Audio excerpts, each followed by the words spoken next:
আসসালামু আলাইকুম। সবাই কেমন আছেন? আশা করি সবাই ভালো আছেন। আলহামদুলিল্লাহ, আপনাদের দোয়ায় আমিও ভালো আছি। আমি রানী চলে আসলাম নতুন একটা ভিডিও নিয়ে। তো আজকে 20 তারিখ, আজকে মেয়েদের প্রথম পরীক্ষা শুরু হয়েছে। সবাই আমার মেয়েদের জন্য দোয়া করবেন, ওরা যেন ভালো ভালো পরীক্ষা দিতে পারে। পরীক্ষার কয়টা দিন যেন ওরা সুস্থ থাকে, ভালো থাকে। তাই তো সকাল 9টার দিকে বেরিয়ে পড়েছি, 10টার থেকে পরীক্ষা। তো আজকে একটু তাড়াতাড়ি বের হয়েছি, কারণ সিট খুঁজতে হয়, সিট নাম্বার খুঁজে বের করে দিতে হয়। এই তো ছোটো মেয়ের ক্লাসে আসছে, এসে ওর সিট নাম্বার খুঁজে দিয়ে ওকে বসায় দিছি। তো আস্তে আস্তে সবাই আসতেছে, যার বাচ্চার সিট নাম্বার দেখে দেখে বসাচ্ছিল, আর আমি তাসফিয়ার ভিডিও নিচ্ছিলাম। আর ও বলতেছিল, আম্মু এখানে বসো, এখানে বসো। ওকে বুঝে দিচ্ছিলাম, এরকম করে বসে থাকবে, এরকম করবা না। ও বলতো আচ্ছা ঠিক আছে। তো ওই যে আমাকে বসার জন্য বলতেছে, আসো এখানে, আসো এখানে বসো তুমি। আমি বললাম আচ্ছা, বসতেছি। তো শীতের সকালে একদম উঠতে মন চাচ্ছিল না, এমন কিছু করার নাই, পরীক্ষার জন্য মানে যাওয়াই লাগবে, এই জন্য আর সকাল উঠে পড়েছিলাম। তাই তো মেয়ের আবদারে ওখানে বসে পড়লাম, কিছুক্ষণ বসে থাকলাম ওখানে।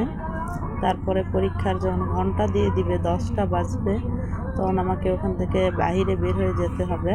এই তো আমার মেয়ের নাম হচ্ছে ইয়াসমিন, ছোটোটার স্কুলে, আর রুল হচ্ছে 19।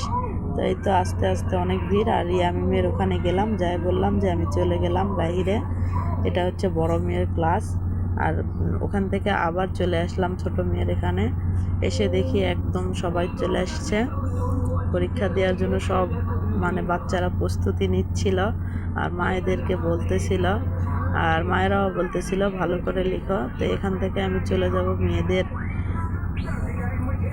ব্যাগ কেনার জন্য, কারণ হার্ডবোর্ড রাখার ব্যাগ নাই, এটা হচ্ছে নষ্ট হয়ে গেছে। সেজন্য আর কি ওদেরকে রেখে পরীক্ষা দেওয়ার জন্য ঢুকে দিয়ে তারপরে আমি হচ্ছে নতুন ব্রিজ দিয়ে চলে যাব বইপট্টি। তো সকাল তো এই জন্য একদম ফাঁকা, আর রোদ উঠছে মাশাল্লাহ। তো এই তো 2টা ব্যাগ কিনে নিয়ে চলে আসছি, আবার স্কুলের মাঠে বসে আছি। 2 ব্যাগই নিয়ে আসলাম, 2 জনের জন্য 2টা কালার। ছোটটা নিয়েছে লাল কালার, আর বড়টা নিয়েছে এই কালার। এই যে ব্যাগ ট্যাগ কিনে নিয়ে আসে, এখন মাঠে বসে আছি যে কখন এখন ছুটি হবে, তখন বাসায় যাব। তো একদম বোরিং লাগতেছিল। তো এখন মেয়ে বের হয়ে আসতেছে, তো আমরা বের হয়ে আসছি।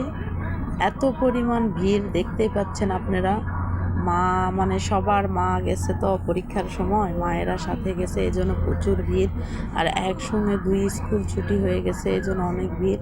তো সবাই ভালো থাকবেন, সুস্থ থাকবেন, আমার চ্যানেলটা অবশ্যই সাবস্ক্রাইব করে দেবেন। আল্লাহ।